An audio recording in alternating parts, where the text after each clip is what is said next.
Hey everybody, Rob Norton here again, and I have got a very interesting book I am very excited to look at. Um, I had a good day today. I went out and visited my older brother, and he has a big collection of books that he's held on to from when we were a lot younger. I've mentioned in my some of my previous videos how myself and my older brother, he's a year and a half older than me, we started picking up books when we were younger, and some of those very early books, these older ones that we got, he's held on to them, and I haven't seen them in decades.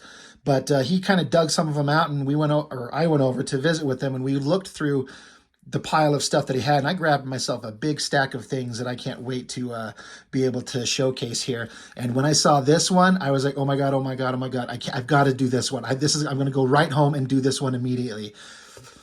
This is one that him and I remember both very vividly for the content of what goes on in here. What's funny is he couldn't remember, my brother, and nor could I, is why did we get this issue? We weren't exactly specifically picking up or reading Captain America anyway. I believe this book was published in 88. And this is issue 345. So this book has been going on for a long time. And we just randomly picked up this book for some reason. But what happened in here really stuck with me. There's two different stories going on. Captain America in the story is under a different guise, different costume. He's going by U.S. Agent. And there's another guy who's taken over the role of Captain America, John Walker. If anybody out there who watches The Falcon and the Winter Soldier, they introduced the John Walker character in that show. And the little that I know about him, I think they got right. I don't think the show itself was very good, but the John Walker portions of the show were by far my most interesting, because he's a regular human guy given the responsibility of taking over the mantle of Captain America. And that's one of those things that no one's going to be able to fill that role. In the TV show, he's a flawed man trying to do the best he could in the situation, and he was very relatable and very likable. I liked the character, but this is my first time we ever saw him. But there's two stories going on: Captain America's U.S. Agent and John Walker fighting these guys. So let's see what goes on in the book. The government guy is talking to John Walker about Captain America under the role as U.S. Agent, and he's basically a rogue. I honestly don't know what the backstory is of why Captain America abandoned his normal costume, design, and title to take up this other one. Obviously, knowing who Steve Rogers is, it's for all the right reasons, trying to get to the bottom of something. But they gave a guy to take over the role, but they're saying, you've got to go track him down. You've got to stop him. That's kind of what the discussion is. And there's a lot of story stuff going on that I'm not going to get into, except for the main plot point that I want to talk about. But they're saying how it's just continuing the story of how the government is talking to John Walker and his backup here, Battlestar, how they've got to go stop Captain America. Can you do it? It's going to be a big deal. It's going to be tough.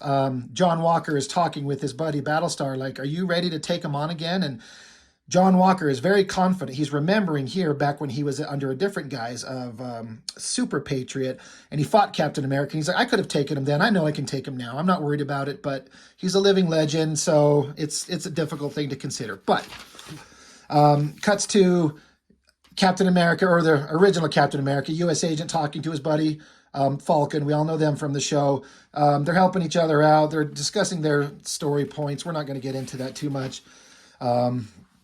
He's running and hiding from the cops. He does this little flip up onto the side of the Lincoln Monument to hide from them, just talking about the stuff that he's got to deal with. That's fine. It gets to this scene. There's this old farmhouse, and all these news stations are coming to interview. These are the parents of John Walker, and they're asking him, I guess the news is out that John Walker is Captain America now, and they're here to talk to him about that. His parents don't know that he is, and so they're just saying, I don't know what you're talking about. You guys got to get lost. This is a big mistake. You all are crazy. The husband and wife just think it's crazy. They don't know what to make of it. They're talking amongst themselves. They're like, could it be true? Could our son be Captain America? It's unbelievable. Another knock at their door, and there are these guys with guns at their door. They call themselves the Watchdogs, and they're like, come on, good evening. You're coming with us. Yeah, now that we know who you are, That's the tough thing about superheroes is a secret identity exists for a very obvious reason. You got to be secret because they may not be able to take out you, the hero, but they'll go after everyone that you love. In this case, they're going after his elderly parents, these bad guys. So they take him, go to different scene where in the helicopter, John Walker and Battlestar are talking about what they're going to be doing, their mission to get Captain America. News report that John Walker's parents have been kidnapped. And he's like, what? He gets on the phone with his superiors asking for permission to take time off to go get them. They're like, no, absolutely not. He crushes the phone. He's like, I'm guessing that they won't let you take time off. And he's like, it doesn't matter. I'm going anyway. I remember reading that, the intensity of it. He's like, I'm just going. It doesn't matter. And he's pissed. He's mad, as you would be, as you should be. This is another side story. I don't really remember this. I didn't reread this. I don't care about any of that. I'm not worried about it. It's just, I'm not saying there's anything wrong with it, but this is part of the continuing side character stories. We're not interested in that. We want to get onto the main storyline. So forget all that. John Walker ends up at his parents' house. It's quiet. He's having memories. He's thinking in his head about when he was younger with his dad, about how his parents are important to him. He walks into a silent house, gets a phone call. Like, Walker, is that you? Yes. Want to see your folks again? Yes. Here's what you do. So he has to go wherever they tell him to go. This is more of the Captain America story. Moving on from that, he comes to this Simon's Roadhouse. That's probably a shout out to the creator of Captain America there. He goes in the bar, surrounded by a bunch of guys with guns, telling him to surrender, put your hands up, drop your shield. Okay. He's like, he could probably take them. He definitely could, but he's got to get his parents. So he has to get there. So he gives up his shield. He's thinking about, he just has to play along. They blindfold him. They take him somewhere. This gets into Steve Rogers dealing with his portion of the story. Again, we're not worried about that right now. Some barn way out in the middle of nowhere. I remember this scene right here. This one always kind of like stuck with me. This scumbag bad guy, he's got this rifle right in his face, like pushing on him. I just like, it's dangerous. It felt violent to me. In a world of comic books where people are eye laser blasting each other and flying around punching each other, but this scumball just gleefully pointing a gun to his face. It seemed so cruel and mean. I'm already hating these scumball bad guys. They're setting up, they're going to hang him. And he's sitting here wondering if his augmented superhuman neck muscles will save him from dying from a noose. He's not 100% certain. But he says, I'm not doing anything until I get to see the Walkers, because he's not admitting that they're his parents. He's kind of trying to still play it off, but they know better.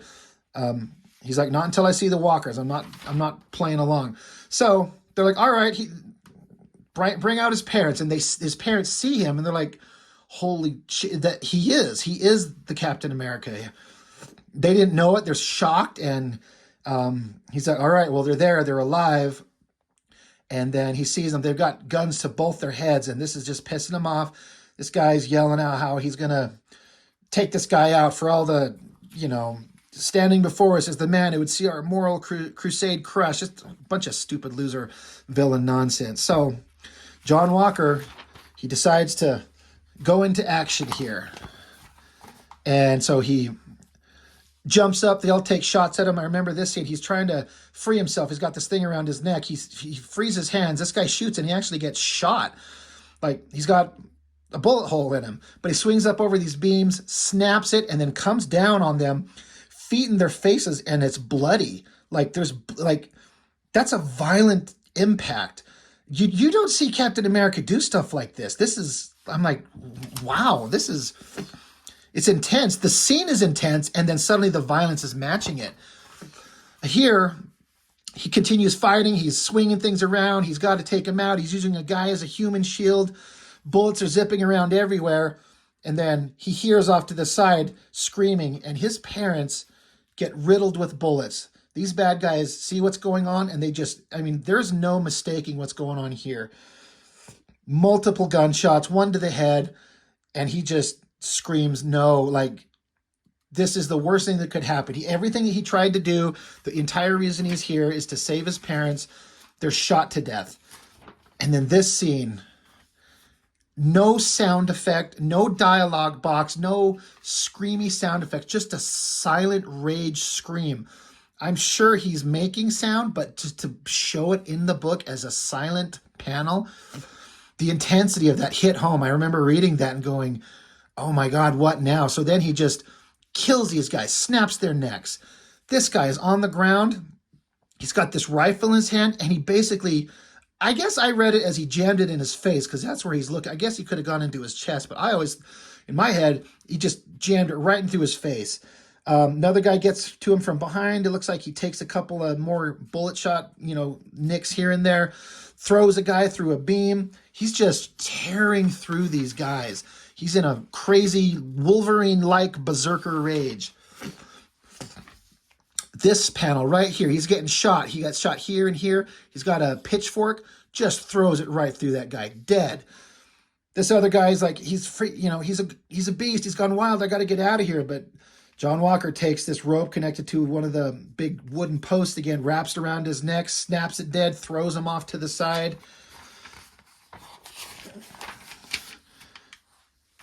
Smashes into something, falls on the other guy that was trying to get away, and he's just standing there among the bodies of all these men he just murdered violently.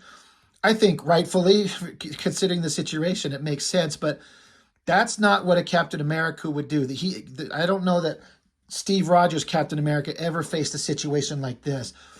And the way it ends is he's just holding his dead parents' lifeless bodies, and he's just like, Mom, Dad, I did everything. I did it. I beat them all, every last one of them. I saved you, don't you see? Oh, shucks, you don't have to thank me. That's what sons are for.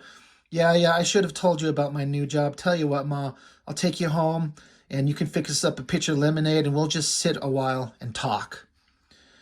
And he's just holding their dead bodies, and that ends right there.